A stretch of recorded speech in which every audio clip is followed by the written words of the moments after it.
So camera is there. Yeah, camera's here if you want to look at the camera. The monitor's This here. way? Yes. Okay. Yeah, Okay. The monitor is just for the. Yeah. That should be our intro, I guess. Yes. The camera's over here because for no matter what, I look over here at the monitor. Yes. Yeah. So, Right. welcome to Two Floridian, and we're here today with Nancy Hogshead, the CEO of Champion Women, supporting women in Florida, an Olympic athlete who's now putting her time and attention toward women here. And we have Alexandra, who is a woman here. Yay! Okay. And so Alexandra's with us. We're going to talk a little bit about things we normally do. She does yoga, holistic medicine. We're gonna talk about this again. Okay. Well, we talk about it along with things because we're just having conversation. Yeah. So, but I'm going to make a drink for our guests, and Alexandra will introduce you to Nancy and begin the conversation. Well, okay, right. Oh, Thank you. welcome. Thanks for the drink, and thank you, Alexandra. Of course, Yeah. absolutely. Welcome, and welcome to the show. Glad you could be on. My pleasure. Yes. Yes, thank you, Nancy, grab a for finding beverage for us. time. Okay, well, I think we always start with just whatever you want to share about yourself, Okay. what you think is relevant, especially to what you're doing currently. And are you a native Jacksonvillian? If not, what brought you here? Okay. And how you feel? Okay, so a yourself in little bit of my history, Yes. and then like what I'm doing now. Sure. Okay. Yeah. Mhm. Just so So, people know. Yeah. So my family moved to Jacksonville when I was 11. And we moved into a house in San Marco. Okay. And I'm just in the middle of buying the house right now. So we've had it for 50 years. This will be 51. And so I went to Episcopal High School, and I was actually just reading an article about me. That must be Well, just from when I was 12 or 13 years old, and I was just getting started swimming. Mm-hmm. When we moved here, I was really lucky that I had to go to Episcopal High School because at the time my dad was the head of the Cathedral Rehabilitation Center, which is, it is now Brooks Rehab. Oh, I see. But he was an orthopedic surgeon who just did spines. And so the cathedral is associated with Episcopal. So me and my older brother, younger sister, we had to go there.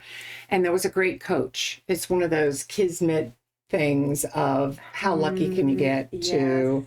So it was Randy Reese. And now it's the Randy Reese pool that we raised money for. Yeah. And so Randy's the one who I had always been told, because I'd been swimming since I was 7, so now I'm 11. And, that I was really gifted, talented. Sometimes people would joke like, yeah, we're going to see Nancy in the Olympics. Oh. And, but Randy is the one who said, if you want to do it, Mm-hmm. you're going to have to do it. Right. So I used to miss practice but he was like, look, buckle up. And even though I think 11, frankly, is too young now that I've had kids. Even for the sports women, for sports kids. Right. It's very early. Okay. I mean, back coming then, in. we didn't really know. Look at you. Yeah. There wasn't as much known sort of about overtraining or whatnot. But I tell you, Randy was on the cutting edge of doing resistance training. So we used to put elastic bands around our waist and then, try to make it to the end of the pool. And, it's very easy, the first half of the pool length. And then, just to get those last, few inches. Oh, few inches. It's not a yard. Oh, yeah. It's like few inches. Oh, man, at an Olympic level? Yeah, you're right, Wow. because the band gets tighter. Mm-hmm. And then he did this other amazing thing was we called it baskets, so the swimmer's out here and it goes down to a pulley, up to a pulley, and down to a basket with weights in it, right? So the swimmer swims out and pulls the basket up. And so he would you'd be swimming and you could feel more weight going in. on your stump, on your He's hooking weight to you as you're swimming. as you're swimming. Yeah, Yeah, so you can yeah. feel the 2.5, 5 pounder, whatever the next increment up is. Yeah. Yeah, but he was cutting edge. I mean, nobody was doing what he was doing. What year was this? I missed that probably. Oh, so in I guess it would have been 73 Okay. is when, so 50 years ago is when we moved to Jacksonville, and I was 11, and I just got this great coach he was just a thinker way ahead of his time. Nobody was doing the kinds of stuff that we were I doing. was thinking that. I don't know when Arnold Schwarzenegger made Pumping Iron, but I think it was even after this. So all of these. And I think it was a little, I think you're right. I think it was a little bit after. Yeah. Yeah. Because that's what, in my view, kind of started the big explosion for resistance training. Is Schwarzenegger really popularized it, and then his insistence on the action movie franchise, which he did so well at. Yeah. And then became governor. Yeah, right. Did you see the documentary about him on Netflix? It's very good. I highly recommend it. I haven't seen it yet, but I am looking forward to it. Yeah. I like him so much. Yeah. Talk about his horse. I love watching him with his horse, his little horse that lives in his house with him. No, I don't remember. He has a seeing that. miniature horse that lives in the house with him like a dog. And he feeds him from the table and stuff. It's like That's to him it's like crazy. a puppy. Okay, you're right. To him Miniature it's horse. right. He runs around the house. I was like, oh my goodness. Oh my gosh. Let's go back that's- to 11-year-old Nancy. Yeah. Oh, Okay. Nancy. Okay. And let's have a toast. Okay. Oh, okay, sure, Let's have a toast. A toast Oh. to new beginnings and to great things for women in Florida. Oh, thank And you. yeah. Thank you, Bill. Yeah, cheers. cheers. Yeah, cheers. If you don't like this, let me know. It's a tequila and a love Negroni. it. How Oh my about gosh, women it's a outside 10. Florida? Perfect. Is it the next toast? Well, the women outside Florida, can be. I just don't have a purview over that because a lot of the things have to do also with business, and a lot of these Right. businesses I'm and just charities joking. and things. Yeah. Yeah. So, Let's go back to you at 11. Okay, so I got this amazing coach and an amazing team. So a lot of people, so Linear Drew, who's now general counsel at Baptist, Lauren Mahoney, she taught at St. Mark's she just retired, but she probably taught there for 40 years. But, we're also, because in order to train that hard, you have to have, or at least I have to have, a group of people who are doing it with you. Because there's not a single day of my life that I would have woken up and said, today I think I will swim 7 miles. that's good to hear. I wondered that because I never thought that either. Right. So the training, you mentioned hard training, it was daily. Every day you had a sort of protocol. Yeah. So not when I was 11, but the next year when I was 12, my coach, frankly, moved me up to the A team a little sooner than I probably should have. But so I was 12, and I'm like the second youngest person to have ever gone to senior nationals, which is, like the national competition. And but anyway, so I moved up, and so from 7th grade until I graduated from high school, I was up at 4:45. We swam from 5:30 to 7:30. Episcopal started from 8:10 and went until 4. During school, we either lifted weights or ran on alternate days, and then we swam for 2 more hours after school. Yep. Yeah. So your average audience they think that they think that you can be the best in the world swimming. I think usually the guesses start around 50. And the answer is 700, 800 laps a day. Oh, okay. In the hard part of the Gosh, 800 Olympic laps, like Olympic pool size. like 50 high meters? school size pool. That's a good 55? question. Yeah, high Okay. school size. So Yeah, what's running Still through a your lot of mind as you're laps. doing all that? Are you meditating? pretty much. It's meditating because you have to zone out, or you'd be bored out of your mind just going back and forth, right? So what a good coach can do is like you have to really know what a time feels like in your body. Oh, wow. Right. So he'll explain tell that? you to, like you want to go 32, 30, 28, right? And you have to like, no, you What are can't those, what are go those 20. numbers? 30. Laps. Like no, laps. no. It's like a time for a 50. Okay. For that, a 50 is 2 laps. Is that okay? That's the time it takes to cover 2 laps. Yeah, exactly. Okay. Right. Like he'll tell you a time to go, and he tries to make workouts interesting so that you don't totally zone out, because at the end of a race, you want to be able to hold your stroke together. It's really hard, right? When you're dying. Yeah, you're at the edge of human performance. I mean, it's got to be. Right. But I was always really good. Like I went to therapy, like this is 25 years ago. And I explained like what I did to handle the pain and the monotony and everything. So I would take myself and I would throw it up into the right-hand corner. Huh. And so I was kind of like, and in that space, I could do anything, right? I could be a queen. I could be Wow. any. So you saw yourself from a third person perspective. You Correct. literally took your mind outside of your body and saw yourself from the outside. And you Right. came up with this method? I did. So And like beautiful. my teammates brilliant. would kind of joke with me about like, because I'd be smiling. We're doing something brutal. And because in my mind, I was on a desert island with a really cute guy. And That's amazing. This is what they teach Marines and high level military personnel, but it takes a long time and it takes a rigorous process to teach it. To teach yourself, this is truly amazing.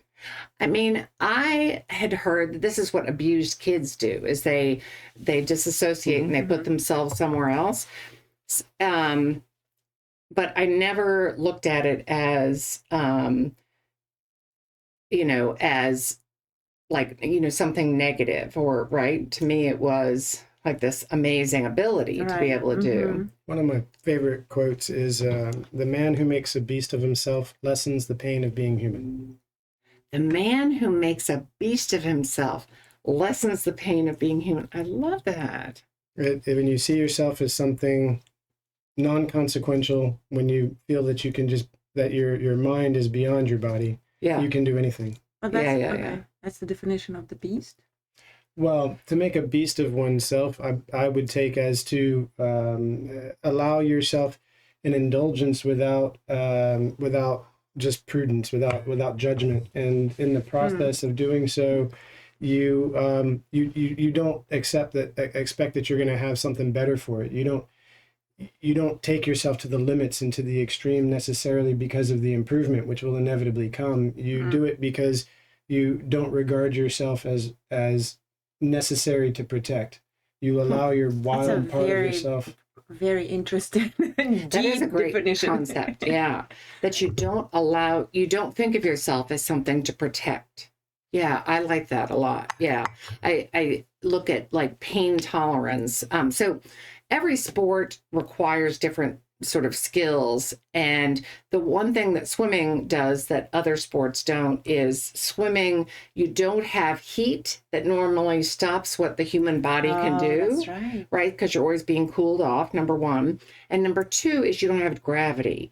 So when you're pounding, right? So a basketball player, just think of like, and they're banging into each other so swimming, you don't have that limitation on what the body can do. So consequently, you can do so much more. So when you talk to like a high jumper and how much work it is that they do, literally like one run and one jump, right? And it's a break after that.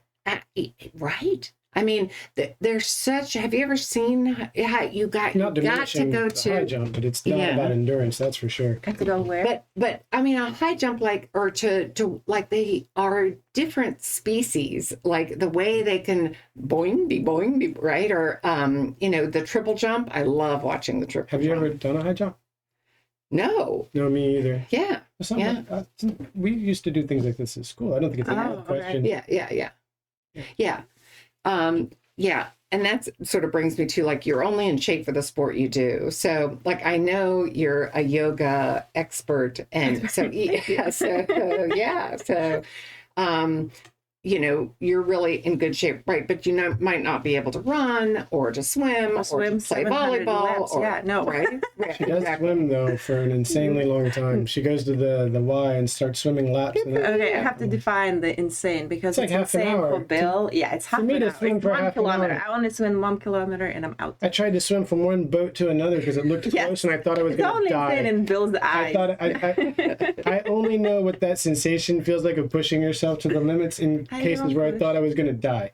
So I'm like trying to go from one boat to the other, and I'm one of those people. Oh, probably not now, but I was. I have to swim at this angle because I was so dense that I would just think I was way too dense to do well at swimming at So all. all swimmers are dense, right? None of us can Yeah, because you're float. lean, muscle. Right, right. Your muscle to fat ratio. So fat floats and muscle sinks. Yeah, that's So right. But you swim everybody fast sinks. enough to keep the aerodynamic portion. I'm not swimming that yeah. Like fast. you have to, know how to grab the water and pull you up, and yeah. Yeah, I wasn't doing near that well. I was definitely floundering. I got a little bit more than halfway, too far to go back, and not gonna make it there. And I was just like, I'm gonna die. I thought for sure it was the end of me, just trying to swim from one boat to another. Wow. They look so close in the water. You're like, oh, it's right over there, and then you swim it, and you're going, oh no. Yeah. So I have a lot of respect for swimmers. Oh, thank you.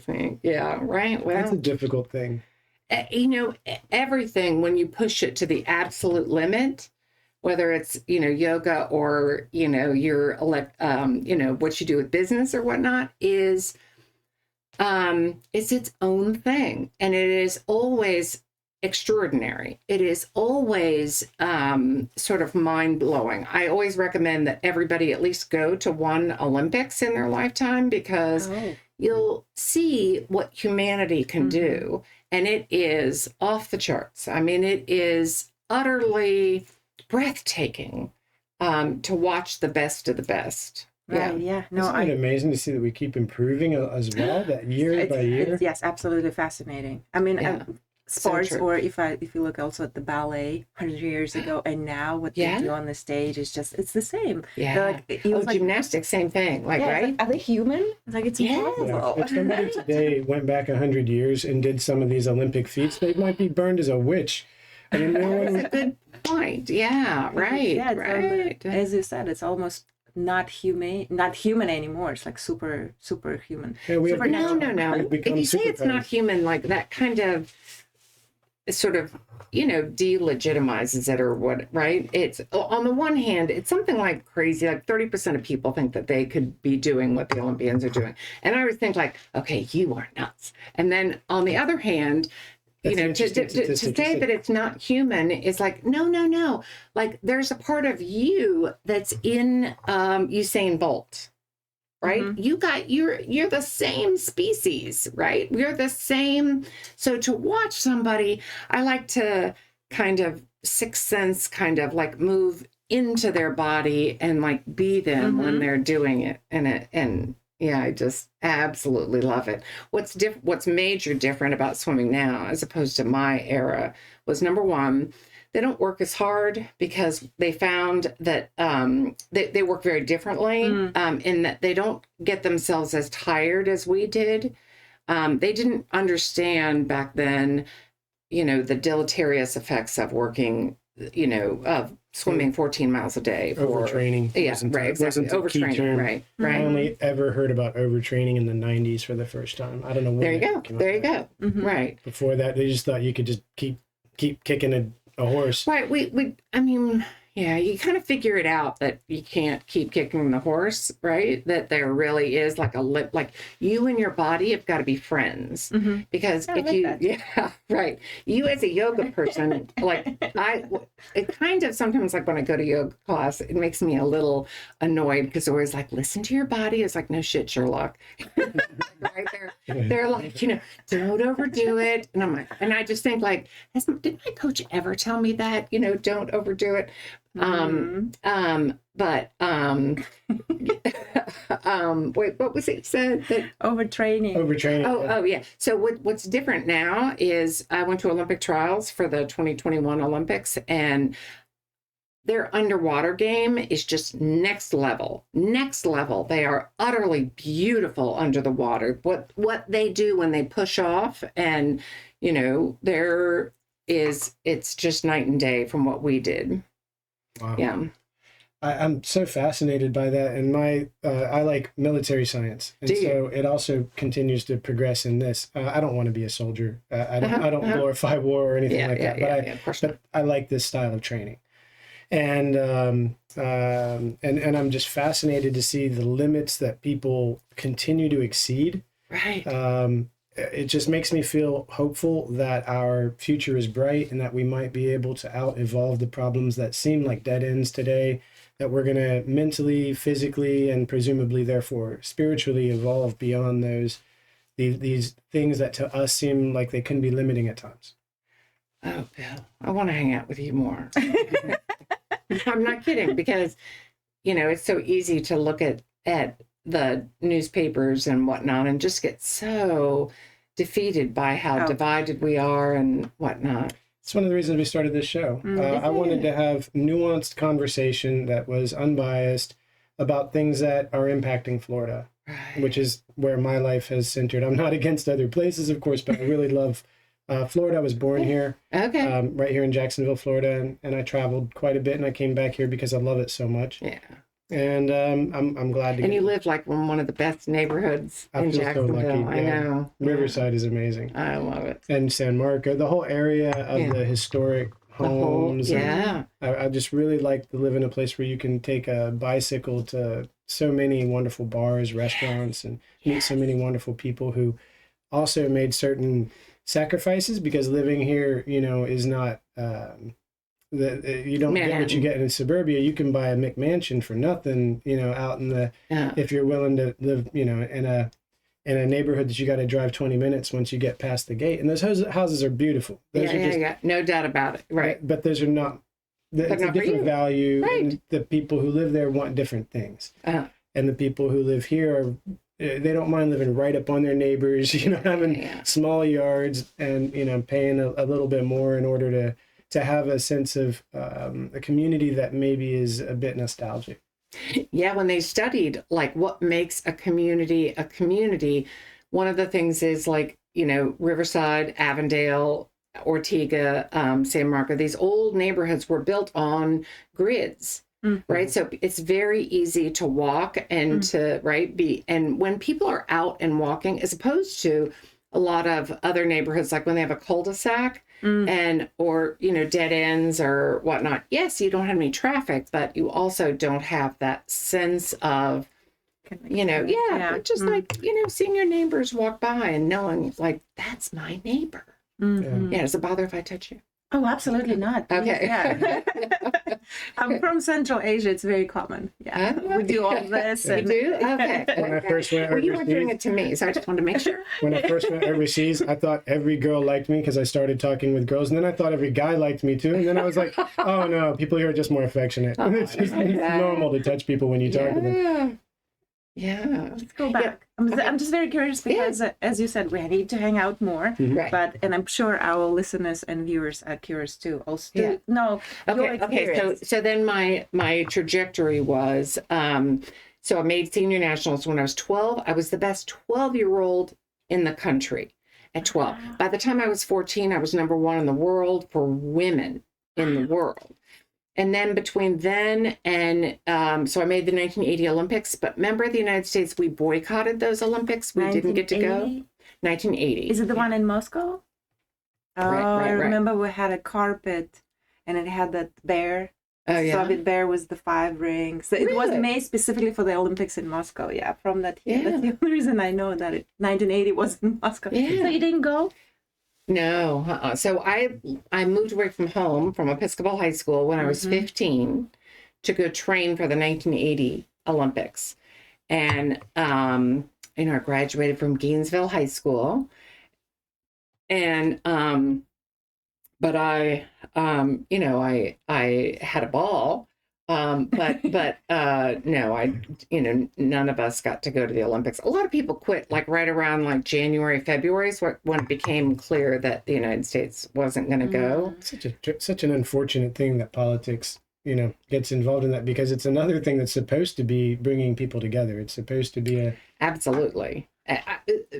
So between the Olympics and FIFA, the World Cup, they bring more people together. It is the most multicultural event. I'm just plugging going to the Olympics one more time. You see people in their native, like what they wear. You see, so many languages spoken. Usually the Olympics, like it's not just a sports event, but like when you're going into a venue, like I'll never forget being in Barcelona, and it was like Picasso's on either side, like as we were just going into the, right?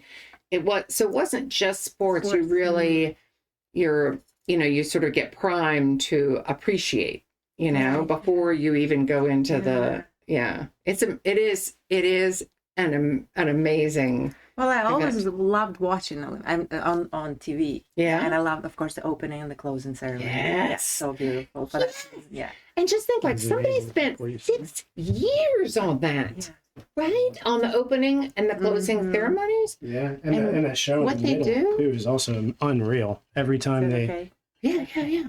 Thank you. All right. So... you were so you didn't go to the so I didn't get to go to the 19. So I am the enormous beneficiary of a federal law in the United States called Title IX. Title IX. Okay. Title IX of the Education Amendments of 1972.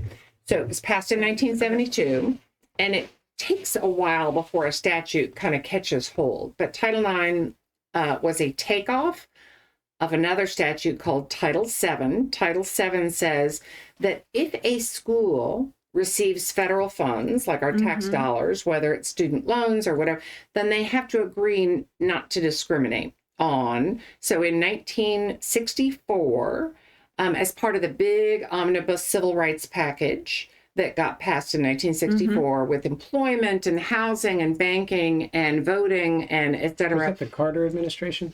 No, that was, it was started under Kennedy, and then, of course, he was shot, and then right after Johnson. Okay, Johnson. So it was Johnson's follow-up on Kennedy's initiatives? Right, okay. Exactly, right. So they passed this huge package in 1964 that basically kept private schools from being able to discriminate against people of color. So it was Title VI, protects race, color, national origin. So that was 1964. So if you take the exact same statute and you get to 1972, 8 years later, they passed Title IX, which bars discrimination based on sex. So that was 1972. And then it took until before like real guidelines came out, like 1975.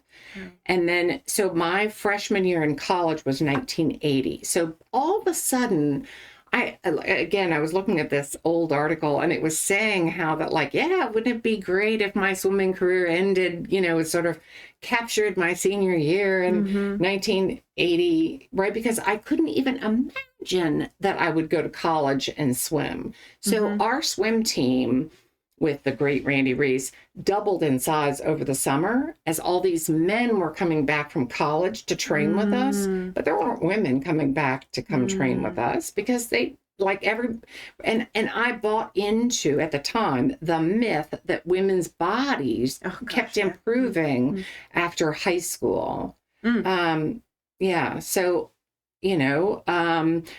didn't even realize this was a cultural thing until like sort of with time, right? So all of a sudden, pretty much I could go to any college that I wanted to in the country. It was like somebody like breathed fire and, there's just scholarships everywhere. So my brother was at Harvard. I wanted to go to the best educational, but I did want that full scholarship. I did not, and I thought Stanford at the time was too far, being from here in Jacksonville. So Durham, North Carolina, full scholarship, Duke University, Duke was really perfect for me. I was very, very lucky. What did you study? I was political science and then became women's studies. Oh, wow. Okay, so that leads us to your current right. love, passion, and project. Right. Champion women. Yeah. So, I had phenomenal professors that I still keep in touch with, and, we're still, when they retire, and I laud them, and, it's just very, very nice. It's great that you had so many wonderful mentors to kind of. Yes, it is. Yeah. So, and it's interesting. I went to I like to go to courses, where they challenge how you think. And one of the things that I kind of got out of this, every coach always told me that I was very coachable. And I thought what that meant is that, like, when they said, like, pick your chin up, or, get your elbow up, when you're right. Exactly. Like, I could internalize what they would say. Right. But that's not what they were talking about. So, yeah. So what they meant was, you can, like, when they're describing something, you can kind of get into their reality, if that makes sense. You can kind of you understand where they're going. You can get ahead a little bit. Right. Well, I wouldn't say I was ahead, but it was like I could internalize. I could go with them. Right. There are lots of people now. I haven't coached very much, but even like in business, like when you try to coach somebody, some people get defensive like that. Right. So I didn't get defensive at all when they would tell me to change my stroke. Right. Or would tell. Right. So number one, it's like, oh, okay, let me try that. And there's times, and I'd be like, that doesn't really work. So you communicate well with the coach. Right. And I like, so if somebody thinks, so I knew that I was beyond gifted in swimming, right? So it's like a core, so I didn't have to prove anything. I didn't have to, I wasn't trying to, so when my coach would say, here, do this or try this, or, work on your push-offs or whatever, right? Just not a lot of pushback. Whereas, like, as a teacher, or, I've been teaching nonstop for the last 20 years, like, you'll get a lot of students who will really push back. And I'm like, I'm really the expert here. Right? I've been doing this so much longer than you have, right? And so I never, ever made my coaches do that kind of thing. Does that make sense? Yeah, it does 100%. 100%, yeah. The reason I'm not good at coaching. I try sometimes because I'm in business and I need to. And when I do, I literally have to quiet my mind from going, is this person messing with me? Are they like clowning me? Are they just trying to drag me out in the water to do something? Like, I get like suspicious. And then I'm like, oh yeah, half the people are below average. And I don't mean it as a negative thing. I just mean I have to like reset my mental framework to understand that it's not about me at all. This person's just, that's how they are. And that's how, but if you were able to lend to that, if you were able to put yourself to the side, like you said in the beginning, see yourself from an outside perspective, then then communicate well with the coach from that frame of reference. Right. So then it becomes really important to pick who your coaches are. Because if you pick somebody who doesn't really have your best interests at heart, then you're going to be in trouble. Right. So, and like, you have to really know who you are, because a lot of times somebody wants something from you and you have to be able to say no. And, to have your own boundaries or your own, right. So just because I was very coachable didn't mean that I didn't have boundaries. And I'll give you an example. When I was, when I was 16, for the first time at nationals, I didn't win. And, I was like crying into the gutter. My coach, said something. And here's the deal is, my shoulder hurt, right? Like there's like a line that goes right there. I always had this issue with my coach. And I heard no pain, no gain. So you got to go. You got to just keep going, Nancy. And it kept hurting, and it just kept going up. And I ended up with my arm in a sling, with getting shots, and not being able to swim for a while. And what I learned was that nobody knows my body like I know my body. And to know that you're really gifted and to trust your body, it's your friend, that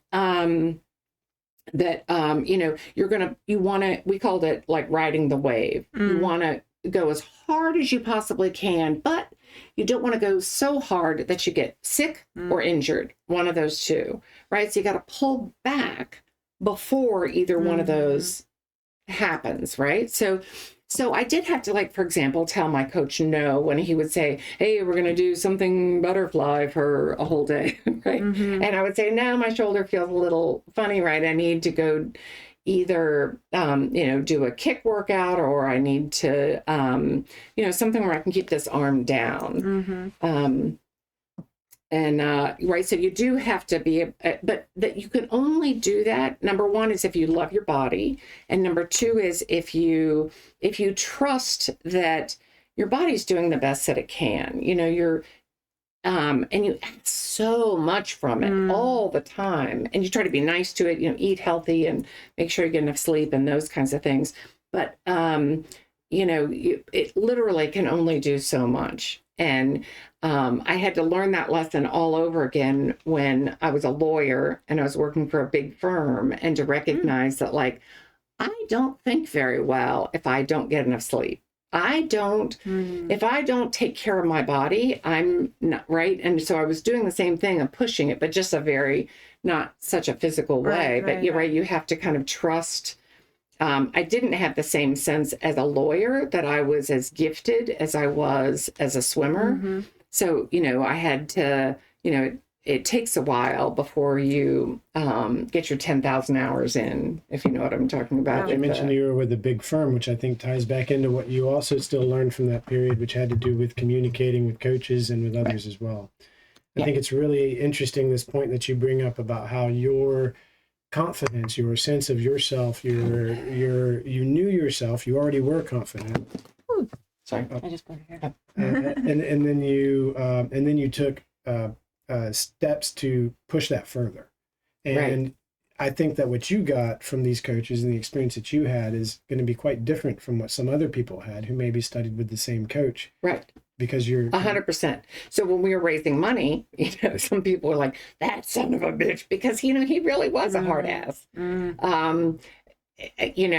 I just have nothing but love for him, and the year before the 1984 Olympics, I left him.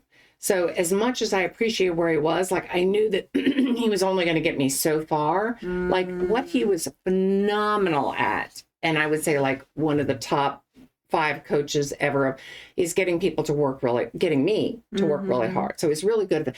But I knew before the 1984 Olympics, right? So now I guess I'm 21. I knew that I already had that one down. I know how to do that. Okay, what I need is something else. And what was that? Like, I really wanted to work on meditation. I really wanted to work a lot more on technique. I wanted to, like, again, Randy's great. And, it was unusual to see the guy smile. Like, and we all would like joke about, he had this really heavy black mustache, and like, if he did something really well, like just like his little things would come. We like live for those moments, when like, just these. So no, he was not big on the positive reinforcement. So as I was, 2021, I realized that I just didn't need to be yelled at the way that it was so formative in my younger years, in my older years. Did you find a coach? I did. Yeah. So, I went to college and I had a coach there, and he was great too. And I would say of all my coaches, that he cared about me as a person more so than any of the other coaches. I wasn't kind of a meal ticket for him. He really just looked out for me, and he really, in ways that other coaches, didn't. Anyway, but I went out to California the year before. So I took a year and a half off college to go train out in California. yeah, I trained out there with another phenomenal team. So I get so much energy from other people, like just like you guys sitting here, like, you know, I get your energy and I get your energy, right? It's like, you know, and you can kind of feed off that, right? So my teammates we were all doing the same thing. We were all trying to get to the 1984 Olympics, and people were doing the same thing of like leaving college, and they left Stanford and Berkeley and, you know, all over, and we were training together. I mean, to get to train with Pablo Morales, who is Mr. Positive, and he used to ask me all the time to watch him underwater, like, well, what do you see that my elbow's doing, you know, or, you know, on backstroke, what do you see, blah, blah, blah, right? And it inspired me to then think about what I was doing. And then also to feel comfortable asking these most of them were 1976 and 1980 Olympians, and, you know, who were, like I admired, there's this guy, Peter Rocca, and he could be hilarious no matter how tired we were. And I didn't do that, be that tired. Because usually when you're that tired, you're grumpy. And I just thought like, well, that's just the way, you know, like, you know, and people, so Peter and all of us eventually got together. I guess that this now I'm like 21, 22, but we had a rule. We instituted a rule. So again, it's very easy to say like my arms feel like marble and my arms feel like cement and my arms feel like lead, and right. So you kind of go like, what's the? So we had a rule that you could only complain to the person that could do something about it. Right. So it is key. Yeah, it is key that your coach know how tired you are, like on a scale, right? Because they don't want to overtrain you and you don't want to get out, right? So that's valuable information. But for your teammate to know that, you know, you're sucking wind today and you're having a terrible practice and you're literally 10% slower than you were, you know, a week ago. Right. And another great thing about Pablo is that how easily he could shrug off a bad workout.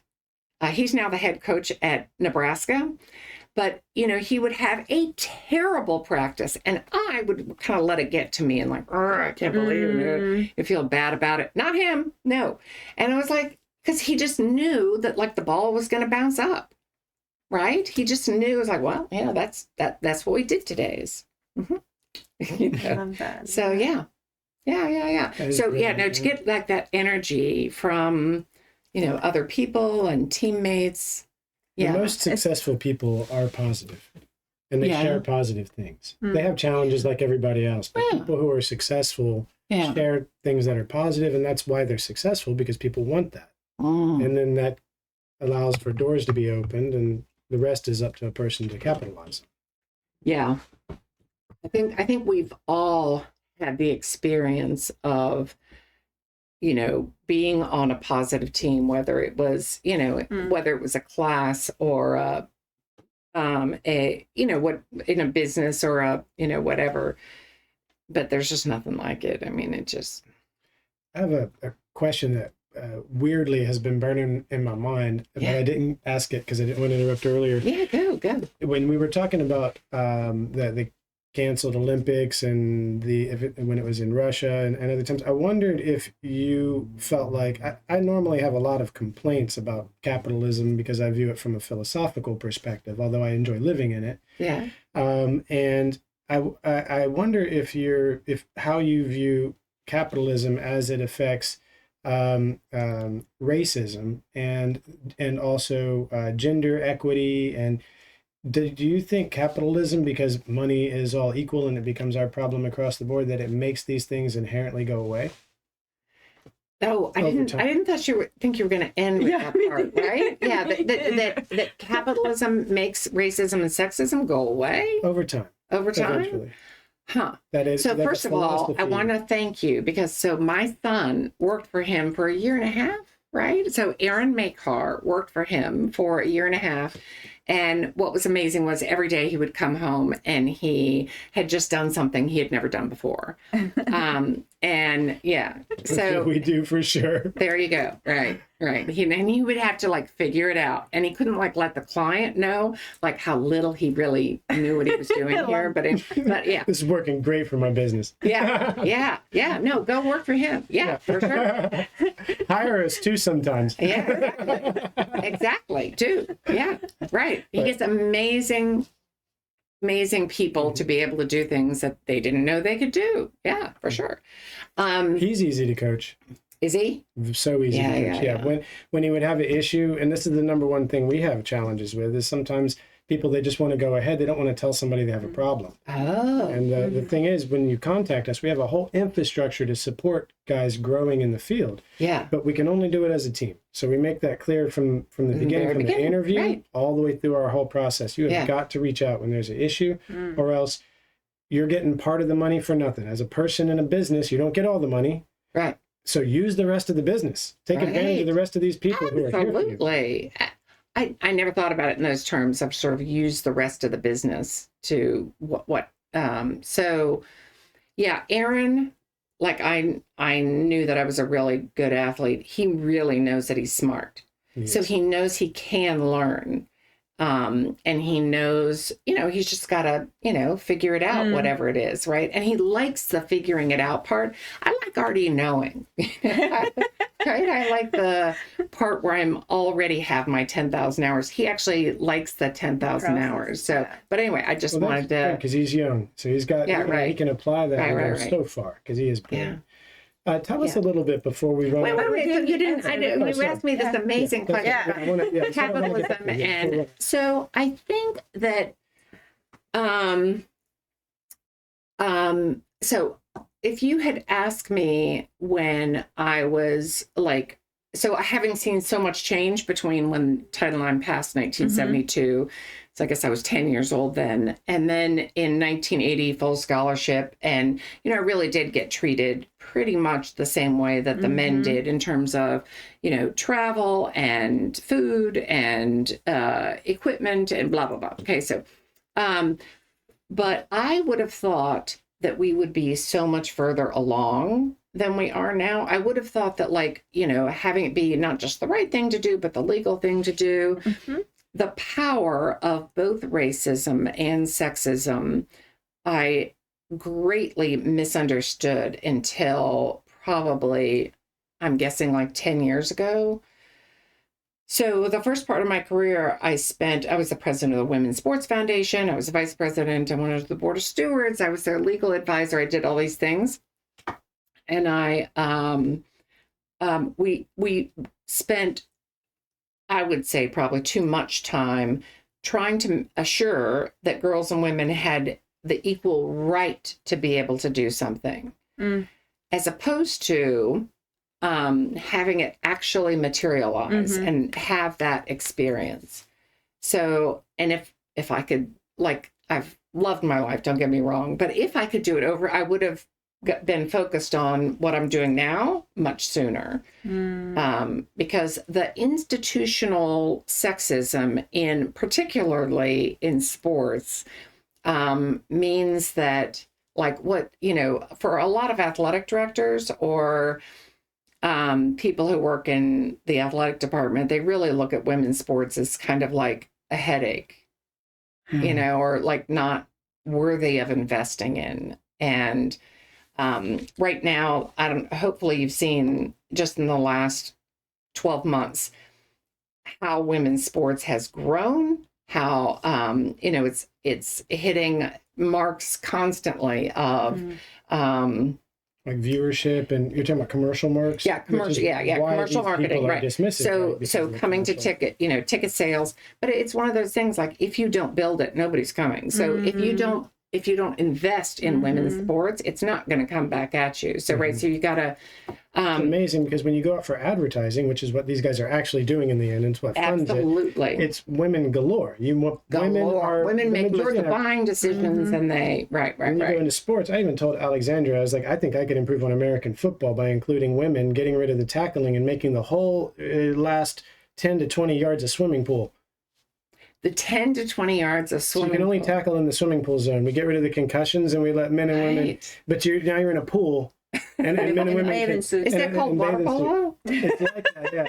Yeah, you got to get the touchdown through the pool. The last so you hit that's right. Your final touchdown through the swimming pool. I love the creative thinking, and that takes several leaps there, right? But the physical gaps between men and women are so significant that even if you did different roles, because in football you have totally different roles. So we would separate the roles. Oh, yeah. So you would say only women can have this particular receivers. job. So women would be like wide receivers, and the men could be like linebackers. Right. It wouldn't be based on male female, in my view. It would actually be based on body type. So what you're capable of doing. Body type is male, female. I mean, I understand. But I'm saying I wouldn't make it gender based. I would make it capability based. Then you're going to end up with that's what the NFL is, right? The NBA that did it, right? They're not sexist that they don't have any women baseball players or hockey players. Different roles would benefit from different things. This would encourage the teams to work together with different genders in order to make it happen. Because I think if I had a football team and I'm the quarterback, I do think that if I were the coach, I do think I'd rather have a guy as the quarterback who's about to get tackled and hit by all these people in general. Right. Now, but if he threw to a woman wide receiver, like out to the side, who's like reading the field and she's out there and she's going to run, and if she's only running against other women of similar proportion, then that part's way more interesting, I think. Okay, but so what the last part you just said was the most important part, was she's running, right, because men run 10% faster.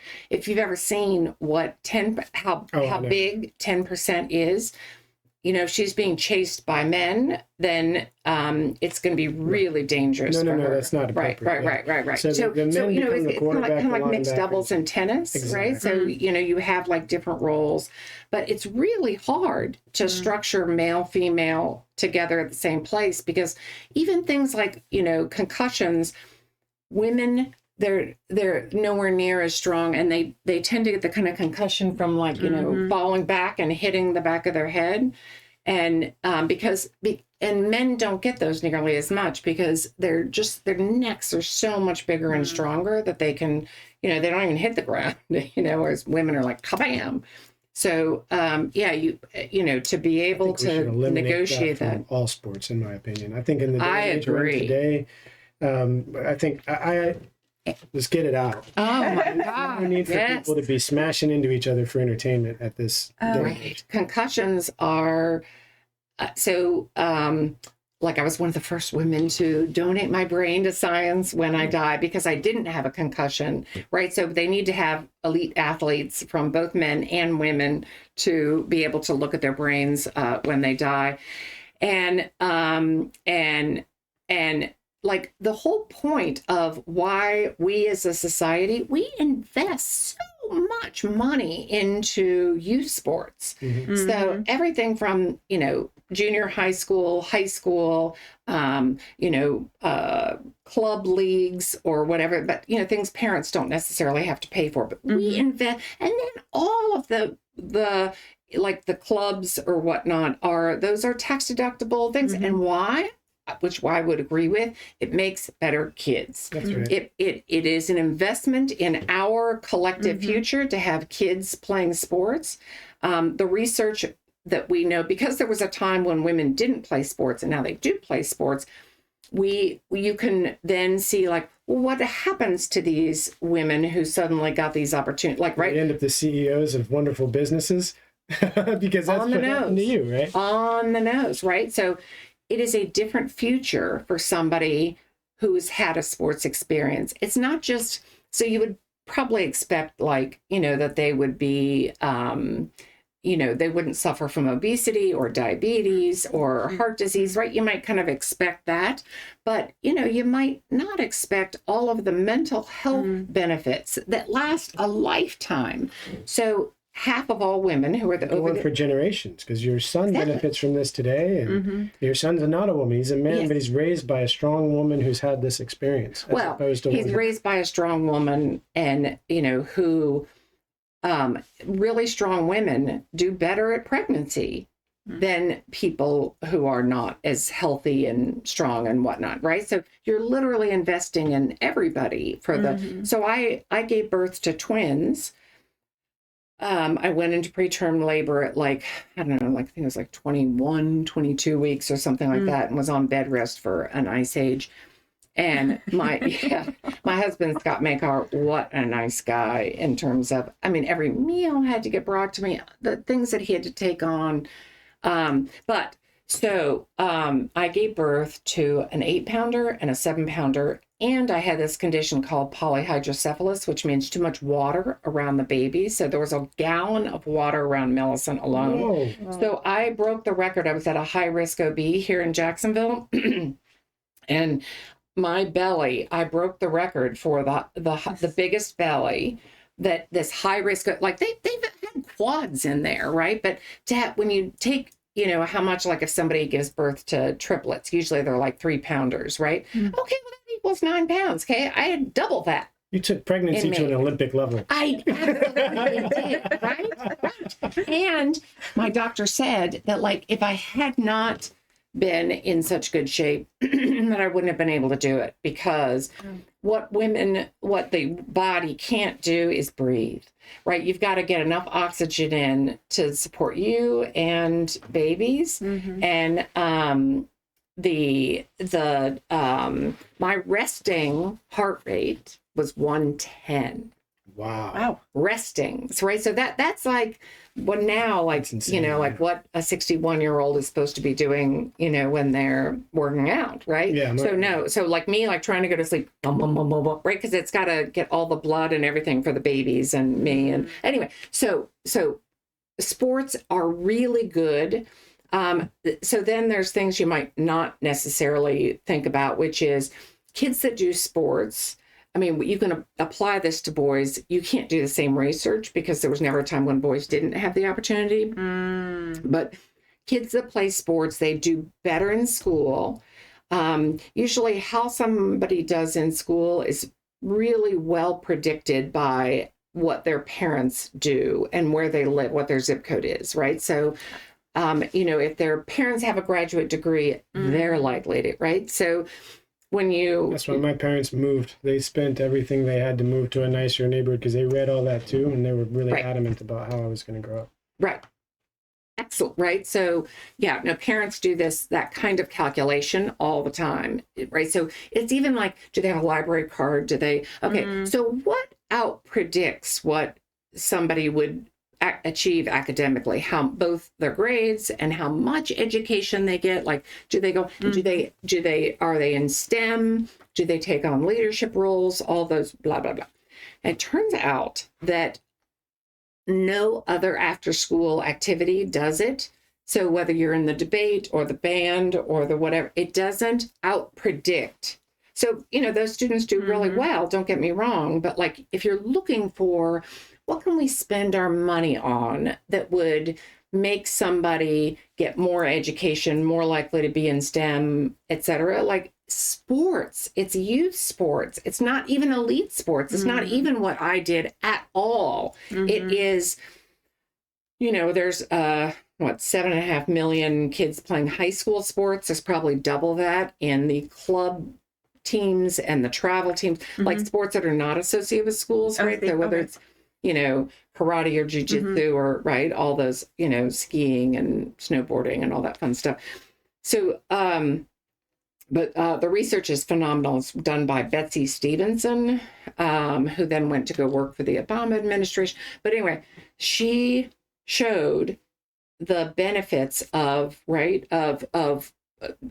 for both education, for obesity, for long-term, if we're all concerned about how much money that we all have to pay for insurance or things like that, you would be in favor of youth sports. So getting Back to the question about the capitalism and back to concussions is concussions does the exact opposite of what you want. It doesn't make better kids. They have a harder time learning when they're concussed, or and it's not just the concussions. It is like the regular hitting, like the subconcussive hits that they talk about. And you can only take like 700 something like that a year, but a coach will say, yeah, but I can make a better football player if they do twice that. But if they do, like, then they have a harder time focusing and all those kinds of things. So getting back to both, racism and sexism, I think I did not appreciate just how baked in. I just thought, well, surely when people see the light that they won't be sexist anymore. Boy, was I ever wrong on that one. I feel like the pace is very slow, but my travels and other experiences have caused me to kind of think that this may be the case. Although, like you, I thought otherwise because I found the pace frustratingly slow. But I realized at a certain point, I'm going to ask you a question too about it because your experience is different. But I had this idea only because I feel like here people don't want to split their market, and as a consequence, over time, sports become more inclusive. The direction that we're going is consistently toward against racism and sexism. We've got really problems right now notwithstanding current events, but the progress of the society and the country is against those things. And I've lived in other places where I didn't feel that was the case, even though they had maybe a lot of means, even if and they were generally socialist countries. I can't do a case study. It's my anecdotal evidence. I'm not presuming to know the answer. But my feeling was that one of the good things about capitalism is that by breaking everything down eventually into just raw currency, into what money moves, you can't maintain sexist and racist ideas against a competitive market. Let me push back on that just a little bit. So Sedona Prince made a video that went hyper viral, right? Like, 50 million views that said, like, here's what the women's weight room looks like, and here's what the men, right? And the men had this beautiful, huge weight room, and the women had like this little dumbbells. Here's what the men's food looked like, and it's clearly gourmet. And here's what the women's food, and it's like, it's like the tinfoil things, and everything from the camera angles, a number of cameras, right. So she did it. Way to go, Sedona Prince. Okay. As a result of that, the NCAA did a study, or they hired an outside law firm, and the study found that the NCAA was leaving huge sums on the table, what I think is because of sexism. So, as an example, women's softball, women's gymnastics competitions, they are the following, and my daughter's played softball, is, huge crowds and whatnot.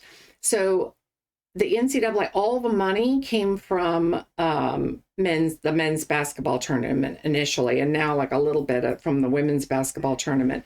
But they were essentially like so imagine softball, it's on television, it's getting amazing ratings, and they're selling all this advertising there, and they don't even try to monetize it. They're more sexist and racist, presumably, than greedy. That's amazing. Isn't I would have it? thought that. So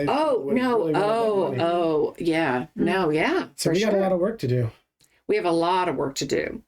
So and that's what Champion Women works on? That is exactly. What a wonderful segue. Yeah. Yes, that is what we work on. We so when I started Champion Women in 2014, my goal was, I wanted to be able to be more confrontive, I would say, with schools that were not treating women equally. And so what I kept hearing was schools just don't know. Okay. They don't know what, how bad the sexism really is. So we wrote all these letters, and particularly in 2020, because law firms they weren't having summer associates, so law schools were paying these students to come work for Champion Women.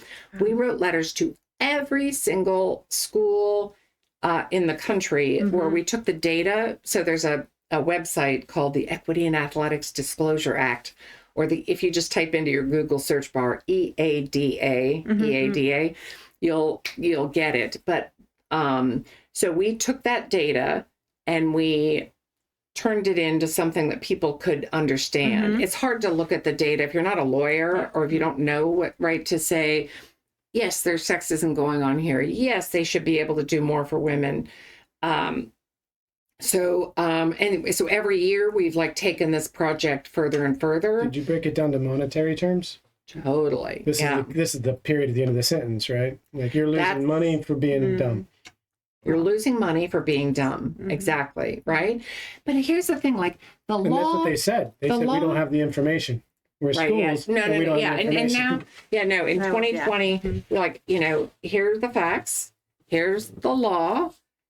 That's all you do in the laws, right? When you go in front of a judge, there's only two things that you argue about, or what are the facts? Was the light red or green if it's a car accident? And what is the law? So if the light was red, does the person who knew that you were drunk sitting next to you, can they recover from the insurance, blah, blah, right? So those are all questions of law. So now that we've had 51 years of Title IX, the law is really clear. And because sports are formally sex segregated, that men are here and women are here, it makes it really easy to compare. As opposed to if somebody doesn't get hired because they're a person of color, if they don't get a promotion, if they get sexually harassed, those cases are hard. Because you don't have data on how well they work, but athletes, what they do. And they're also not segregated based on gender in law. Correct. Right. Yeah. Based on sex. Right. That's what the statute says. So because you do have this, right, you can say well, here's how many opportunities that you're providing men at the school, and here's how many opportunities you're providing women. And right, you can, and here's how much money you're spending, and here's, coaches are not fungible, and how much money are you spending on coaching. So just again, we sort of keep taking the project better and better. I've actually run into people just like Bill who have shown us how to take the data, and we make these beautiful graphs. So not only can we tell them and number, but we can say and look at this. Here's what women have, and then if the school provided equality, here's what they would have. So every single year, women are missing out on about a third of what they should have. So women are missing out on $1 billion in college scholarships because they're women. So we filed. Which harms us all, because then we have less smart women running amazing things in society. So there you go. There's nothing good about that. Yeah. Could not agree more. So we if you go onto our website, tell us the website. Yeah, Title IX Schools. Okay. And that doesn't give you the graphs. Unfortunately, we don't have a way yet of letting other people make their own graphs. I would love to be able to do that, but right now there's no way to protect the data, in that you could kind of mess it up. Anyway, but we have tons of examples of graphs. So if you go into Title IX Schools, TITLEIX schools.com. .com. Roman numeral 9. Roman numeral 9. Title IX Schools. Okay. And so we filed complaints with essentially what is the police of Title VI, race, color, national origin, sex discrimination. They also do ability, and they also do age discrimination. So the Department of Education has an office called the Office for Civil Rights. And so we filed 100 complaints against schools there. And so, and we, I mean, if you want to nerd out on this stuff, you can really do it. So we showed them 6 ways to Sunday, all the different ways that, you know, so as one example, the law is, if the school doesn't have any women who are interested and able to be able to participate in sports, then they don't have to offer any more sports. So to show that there's interest and ability is not necessarily easy, right? So we take the state and we say, here's what the sports the school's offering. And then here's what the, say, Florida High School Athletic Association is offering girls. And right, so there's 6 sports here that the school is not offering. Then we look at all those club and Olympic sports, travel teams and whatnot. So there's all those sports. They have these sports that you're not offering. Then we look at what conference they come from, and we look at what is the law is. They have to, it has to be within the school's normal geographic region. And so we look at the geographic region and we say, are you okay? I mean, I felt like you just suppressed a yawn. So not at all. Okay. I'm thinking we need to have you back because we barely scraped the surface of everything. Okay. I wanted, I'm just observing. No, please do. Okay. Thank you. I'm used to Bill. He's totally like, what yawn? What a yawn? Yeah. Did you yawn? You can yawn. I don't read the room very well. Yeah. No, thank you. I appreciate it. No. If it like you like, let's say hypothetically that like there's no equestrian in the Northeast, I'm just making it up, right? Then a school they don't have to, if you don't have any competitors, you don't have to start that sport. So we say, here's what their geographic region is. And then we say, here's the sports that the conference sponsors as championship sport that the school isn't sponsoring. Then we say, here's what members of the conference schools, what sports they sponsor that is not being sponsored, right? So 6 ways to Sunday, we show that like the demand for sport for both men and women, for both boys and girls, is like double what schools can provide. So like there's no reason not to give men and women equality. Do I understand correctly? This puts if I can read it ahead, a little bit of implication, this puts the onus of responsibility on the school to go out and recruit and to build and to compile programs that are equal, right? It's the same thing with men.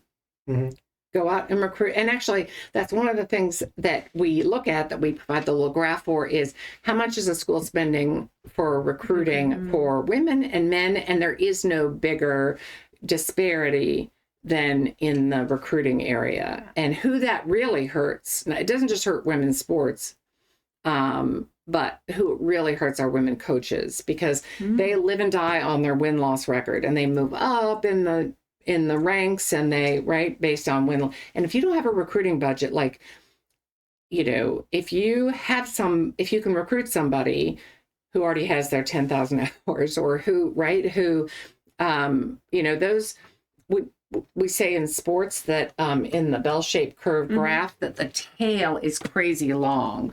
So the top, you know, 3 recruits are 3 standard deviations better than the next 25. Those top 25 are another 2 or 3 standard deviations from the top 100, right? So it's all about recruiting, whether or not you can win or not. You know, you do have to, you know, train players, but, and so to not, to have recruiting budgets, women typically have like they're missing at least like 4/5 of the money. 4/5. 4/5. So they're getting less than 20% of the money that the men are getting. You got it. You got it. You got it. And even some of our favorite schools, that's University of Florida. I would definitely rather watch women perform in sports than men. I'm not that interested in watching men in sports. I mean, it's and very not for sexual reasons. Right? It's just that, I don't know. I feel like I get a lot of it. I feel like it's everywhere. I'm not that into watching the sports. I like to play them, but I feel like more equity can only benefit absolutely every single person, including the men who originally didn't want women in them, when they just give it up and stop, it's better for them too. It is better for them. It's not that they're giving something up for somebody else even, which would be nice, but it's not.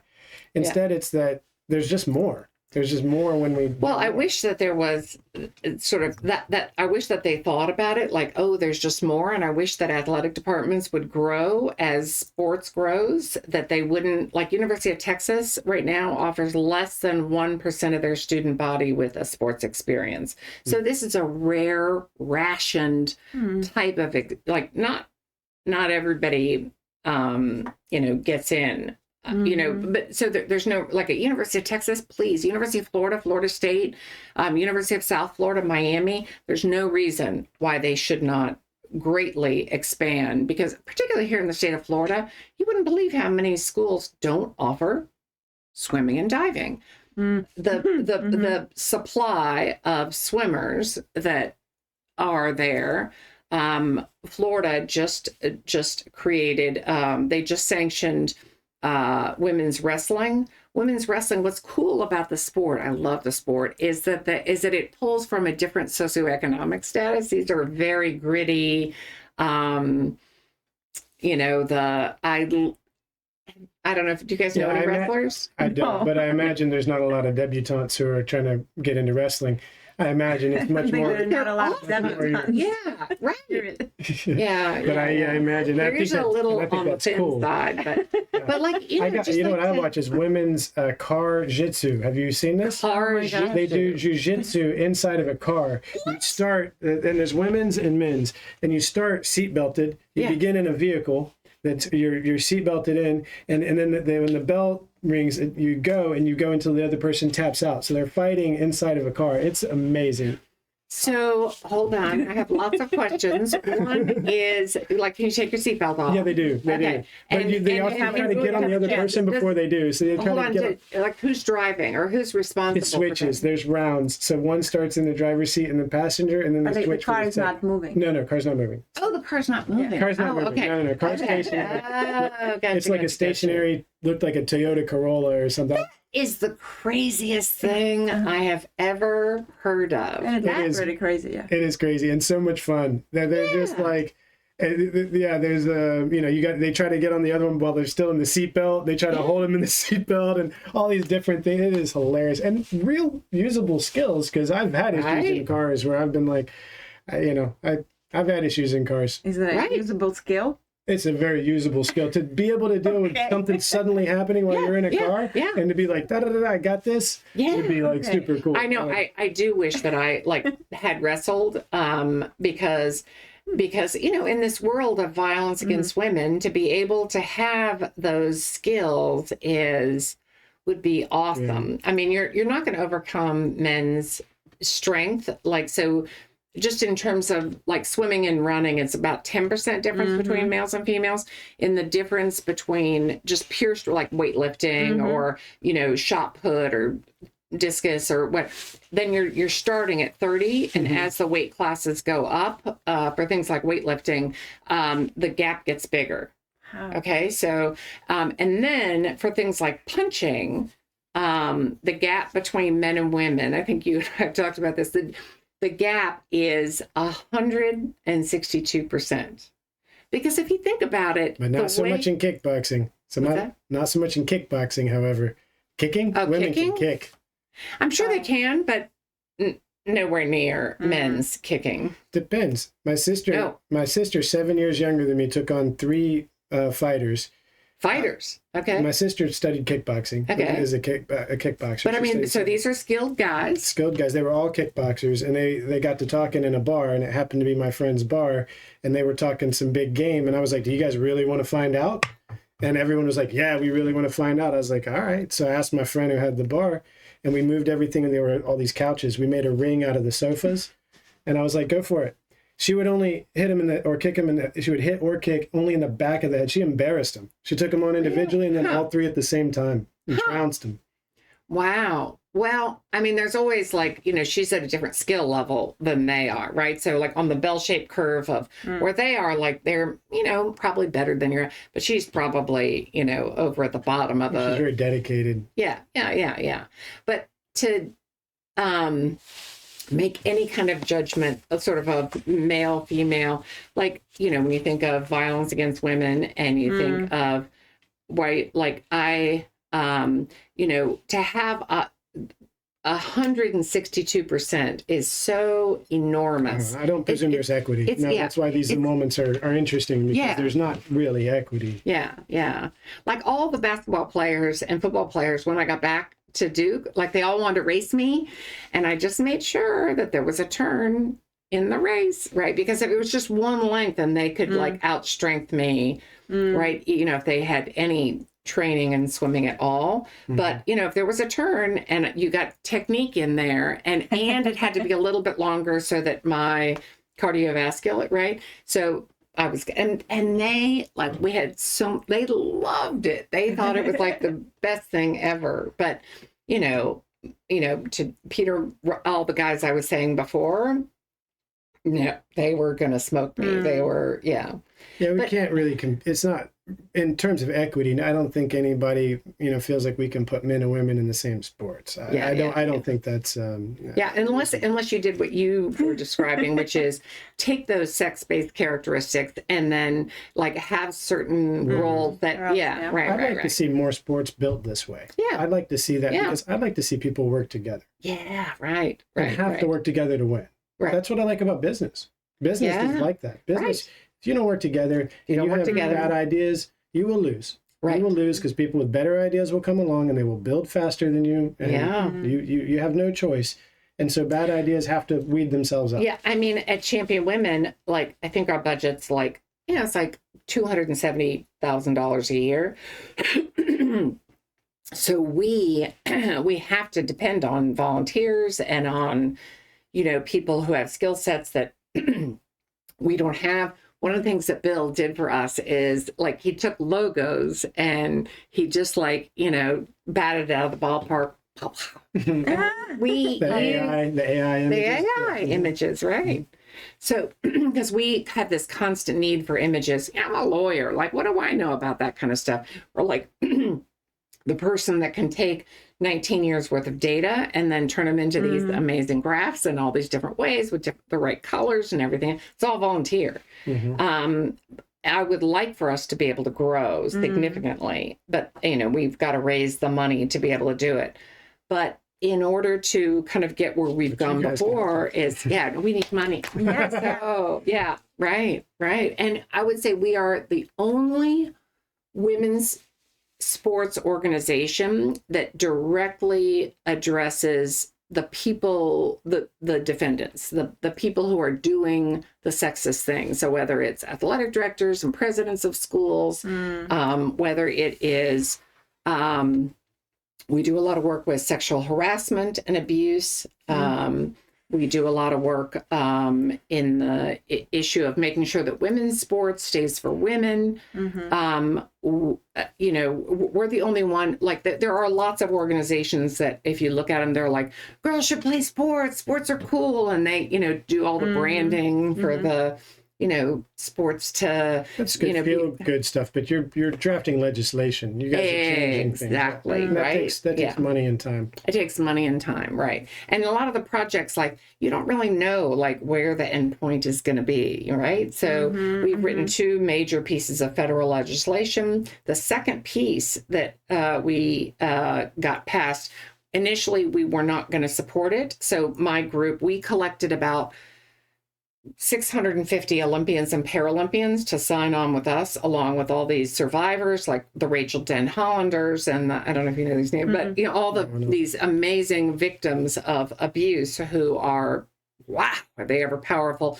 And the people who are in sport leadership, the victims' rights advocacy organizations, right? So we combined them all and to get these. And so initially the law didn't have everything that we wanted. So they said, well, I'll tell you what, as a way to get the law passed, to have us be able to support it, we'll create this commission, a federal commission that is going to look at what what the Olympic movement is doing. And the Olympic movement, as opposed to, say, school-based sports, is governed by a statute. So it's called the Ted Stevens Olympic and Amateur Sports Act. So we made 2 major amendments to it. We now, all sport has a duty to protect athletes from physical, emotional, and sexual abuse. They are mandatory reporters. So imagine just before 2018, none of those 2 things, just those 2 things alone were countless true. instances that I think almost everybody knows of coaches being aware of stuff and not saying anything because they don't want to mess up the team, the score, their objectives go against it. But I'm glad if they're mandatory reporters. That's wonderful, and that's legislation that your group drafted. Yeah, we worked with the legislators, and it was a process. So So check the link below. If you're on Facebook or YouTube, you'll find, or Twitch, you'll find the link below. I don't know how to put it on Kick. If you know how to get it on Kick, let me know. But the link otherwise is down underneath here, and we would love for you guys to contribute. We contribute to Champion Women, and we recommend it highly. So. Thank you very much for contributing. I really, really appreciate that. Well, it makes me happy when you contribute. Yeah, it makes us happy as well. It's something that we want to see as a more diverse world. I think that when women, strive for equality, they're setting their sights a little bit low. Huh. Oh my gosh. Yeah. My literal view, which I've said before, not pandering in this case, but I think that women cover 2 hemispheres of what a man only does half of. And as such, because physically, mentally, and spiritually, women possess 2 components, even in terms of genetics. The genetic material in a woman is present for making both a little boy and a little girl, but as a man, we don't have it. And so I think we're here to serve women. And if we do that well, our life is like playing a video game and getting paid for it. We love it. Yeah. But if we create these divisions, these disruptions in how we're supposed to communicate and what we're supposed to be building, then none of us are going to be happy. Yeah, right. So I could not possibly agree more. There's nothing better than but swimmers and track and field athletes they're really co-ed. So we usually have the same coach, the same facilities, we go to the same competitions, right? Just the camaraderie of, having teammates that you respect each other and how hard that the other person has worked, right? Mm-hmm. As opposed to single sex sports like, football and basketball in particular. But, they breed a certain kind of otherism when it comes to women, like they get their energy from not being women. And, they call each other names of female genitalia when they don't do something as what they wanted to do. And, so consequently, unfortunately, you see a lot higher rates of sexual violence against women in those sports than you do with co-ed sports. Well, thank you for your work to bring us forward out of these dark ages. And I do think we're getting there, and I see it as a hopeful future. So thank you for that. Fingers crossed. Absolutely love this time together. Yeah, I did too. I learned so much. That's why I'm so sorry if I give it wrong impression. I was just absolutely absorbing everything. Oh, good, it's so much new information. I don't know about you, but so much new information for me. That it was. Yeah, great. That's why we wanted to hold these. A lot of our friends like yourselves, we've chatted about many things, but we never really sat down it's an hour of us now asking questions and learning about what you do. And we don't get this opportunity just when we hang out with groups. Oh, yeah. Right. You don't really get to dig in the same way when you go for cocktails or whatever. Yeah. And we still can have cocktails. Exactly. That's right. So thank you so much. Thank you so much. You want to add before? That you're a tactile person. I love hugs and touches and little check-ins. My secret thing is that I'm really good at giving back rubs and massages because I know where it hurts. you know? Anyway, thank you all both for having me here and giving me this opportunity to talk about what Champion Women does and to be able to ask people for money. I've got more questions. questions. To have you back. We want to have you back. I've got a lot of more questions. We didn't even get into the strength and conditioning stuff. I studied to be a strength and conditioning specialist, and I was certified as a coach. And I worked for Gold's Gym. Not a big deal, but it's a long time ago. Yeah. No, you're in shape. I can tell. Yeah. I was looking at flying out to Houston to get my CSCS. So I studied and got all the way CSCS? strength and conditioning specialist. If you want to coach athletes, that's the certification you need to coach Olympic level athletes. You then have to do other things. That's the beginning. That's where you get certified. The beginning of your 10,000 hours. Exactly. Yeah. Right. I don't overhype that, but certified strength and conditioning specialist was a fascination of mine, and I really like this. So I'd love to talk with you more about that and the differences between men and women. So we'll have you back on the show and in the next year soon. Yeah. I'm game. Yeah. And anything you want to share, well, definitely we'll put the links how we can support we and our viewers. So to donate to us, you can go to either that Title IX schools.com or 9 IX. TitleIXschools.com, right? Right. Or just championwomen.org, which is our that has like all the white papers that we write and all the ways that we get our work done. Awesome. Yeah. Well, thank you so much, Nancy. Yes, thank you. Thank you. I'm gonna find out how to turn this thing off. Sure. I'm like, I've reached the age where a lot of my videos end with, how does this turn off? Where's the camera? Yeah. And where is the camera? All right. Thank you. Thank you. Yeah.